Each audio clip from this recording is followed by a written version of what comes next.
আল্লাহ রাব্বুল আলামিন ফুতিহাত আবওয়াবুল সামা, এমনকি আসমানের দরজাগুলো খুলে দেন। কি করে? আসমানের দরজাগুলো খুলে দেয় এই রমজানের বরকতে।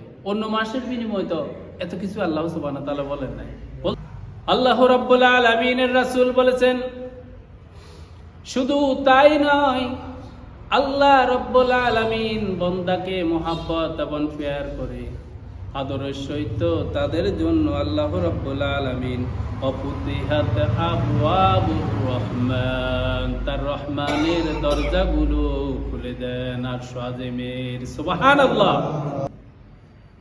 মন দিয়ে শুনেন, অনেক সুন্দর সুন্দর কথা আল্লাহ রাব্বুল আলামিন, রাসূল এবং আল্লাহ রাব্বুল আলামিন পবিত্র কালামে পাকে বলে দিয়েছেন। আল্লাহর রাসূল জনাব মুহাম্মদুর রাসূলুল্লাহ সাল্লাল্লাহু আলাইহি ওয়াসাল্লাম দুনিয়াতে এসেছেন আর আমাদের জন্য কত নেয়ামত নিয়ে এসেছেন। সুবহানাল্লাহ।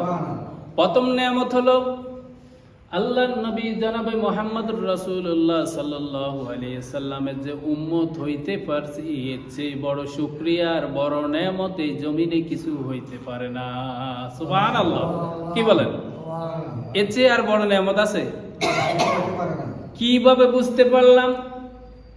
ও আল্লাহর বান্দারা শুনেন, এইভাবে বুঝতে পারলাম যে আল্লাহর রাসূল জনাব মুহাম্মদুর রাসূলুল্লাহ সাল্লাল্লাহু আলাইহি ওয়াসাল্লামের উম্মত হওয়ার জন্যই পূর্বের নবীরা পর্যন্ত কেঁদেছে। ঠিক কি না?